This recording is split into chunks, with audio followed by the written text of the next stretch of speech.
आप जानते हैं कि कल इसको लेकर के बैठक भी हुई थी कि लेकिन बिहार की चर्चा अभी प्रमुखता से इसलिए नहीं की गई है क्योंकि बिहार में घटक दल हैं जिनके साथ सीट शेयरिंग को लेकर के बात हो। मेरा अगला सवाल आपसे इसी विषय पर था कि जो चर्चा मगर आप बता रहे हैं कि चर्चा नहीं हुई है बिहार को लेकर, इसका कारण क्या रहा मुख्य?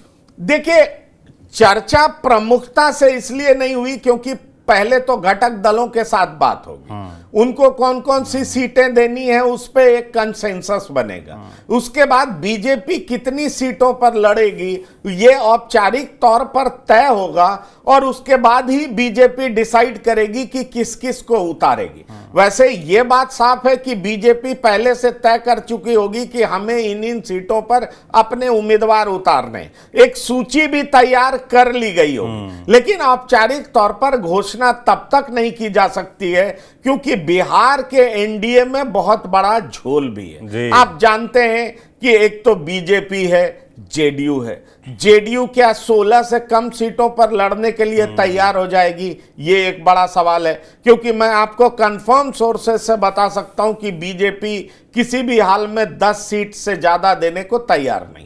अगर ज्यादा जेडीयू जोर मारती है तो वो 12 हो सकता है, उससे ज्यादा बीजेपी सोच नहीं रही है। लेकिन सवाल उठता है कि क्या 12 पर भी जेडीयू मान जाएगी? ये एक बड़ा सवाल है। दूसरा सवाल बार बार उठ रहा है कि एलजेपी किसी भी सूरत में 5 या 6 सीटों से कम पे नहीं मानेगी। पिछली बार भी एलजेपी को 5 सीटें 6 सीटें दी गई थी, ऐसे में एलजेपी उससे कम सीट पर क्यों मानेगी? एलजेपी की इच्छा थी मगर दो दौड़े हो गए ना। एलजेपी की इच्छा थी कि 5 लोकसभा सीट प्लस 1 राज्यसभा दिया जाए। राज्यसभा में तो एलजेपी को मौका मिला नहीं, ऐसे में क्या एलजेपी 5 से कम सीट पर मान जाएगी?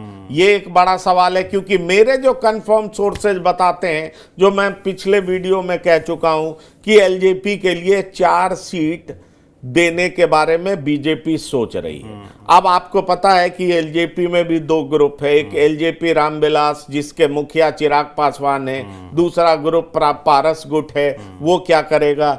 तो ये भी एक बड़ा सवाल है। और साथ ही साथ हिंदुस्तानी आवाम मोर्चा और उपेंद्र कुशवाहा की पार्टी, उनको भी डील करना, इसलिए बिहार में कई घटक दल और एक संभावना वीआईपी पार्टी को लेकर भी है। जी हाँ, और एक संभावना वीआईपी पार्टी को लेकर के भी है। इसलिए इन तमाम जो स्टेक होल्डर्स हैं उनको कैसे डील किया जाए, कैसे मनाया जाए, एनडीए के कुनबे में लाया जाए, एनडीए को मजबूत किया जाए, फिर उस हिसाब से सीटों का बंटवारा हो और सीटों का जब बंटवारा होगा फिर चुनाव के लिए आगे बढ़ाया जाए।